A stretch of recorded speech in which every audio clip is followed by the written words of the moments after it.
Yo, what's up guys? Nagbabalik Action TV guys. Ito nga ang Golden State versus Houston Rockets.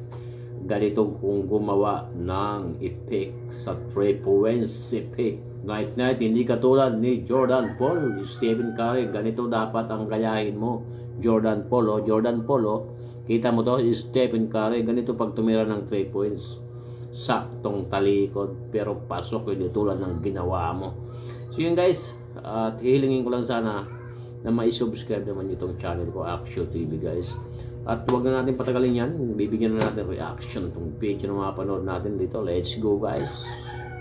3-pointer, inasar naman ni Jalen Green si GP2. Tamang flex naman si Brooks sa harap ni Curry. Pero pinatahimik siya ni Stephen Curry sa dulo.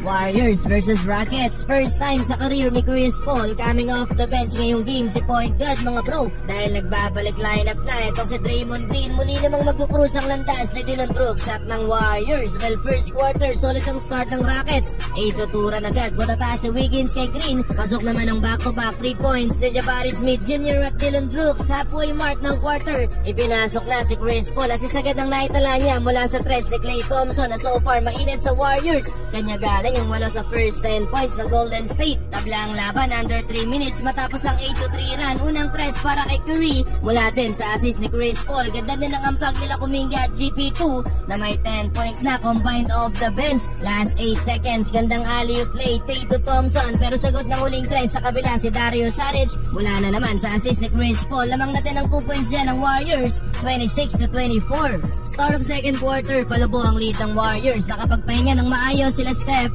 dahil maganda ang nilalaro ngayon ni Gary Payton II. Siya ang unang nakapadala ng double figure sa Warriors mga bro with 12 points at palo na din sa double digit ang inahabol dyan ng Rockets. Under 7 minutes pa nang sabay pinasok ang apat sa starting 5 ng Warriors. Bantayan sa play na to si Steph at Brooks. Pasok ang tres ni Dillon sa harap ni Curry. Nakaisa din si Jalen Green.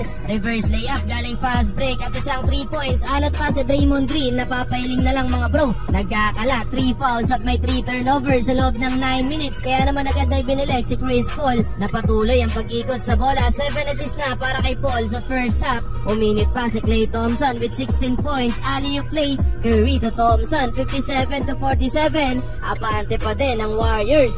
Third quarter, lock-in pa din ang outside shooting para kay Klay Thompson. Mga pro, sa lamang tres niya, pasok na sa top 10 ng most 3 points sa history ng NBA si Thompson. Nalampasan niya na si Jamal Crawford. Under 7 minutes, timeout ang Rockets nang pakitaan sila ng look-away 3-pointer ni Stephen Curry. Ganyan ang tama, hindi tulad sa ginawa ni Jordan Poole kahapon. Well, after ng timeout ng Houston, mga bro, nagkaroon naman sila ng big run. Binuli ni Dillon Brooks ang depensa ni Curry. May pag-angas pang kasama ng maiskura ni DP. 8-2 nating run para sa Houston. Baba na ulit sa single digit ang kalamangan ng Warriors. Mainit pa itong si Alperen Sengun mga bro. 15 points na so far with 5 assists. Last 2 minutes may pagtitig pang kasama itong layup ni Jalen Green kay GP2. Bagsak mga bro. Buti na lang nakabawi ng 3 sa kabila si Moody at na-foul pa sa 3 si Kuminga. 81-75 end of third quarter. Well, fourth quarter, ganda ng start ng Houston. 6-2 nating run agad. Halfway mark ng quarter, panglamang tong end 1 basket na Jalen Green. Hype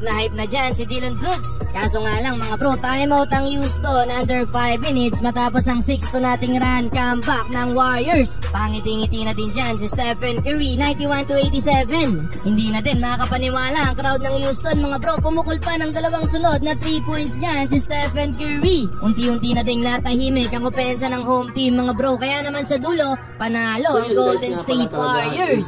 Tinanggal ni Stephen Curry ang angas ni Dillon Brooks. Well, Stephen Curry, Jordan Paul, ano ka, gayahin mo kasi yung mga moves na ganyan. So yun guys, sana huwag niyong kalimutan i-subscribe itong channel ko, Action TV po.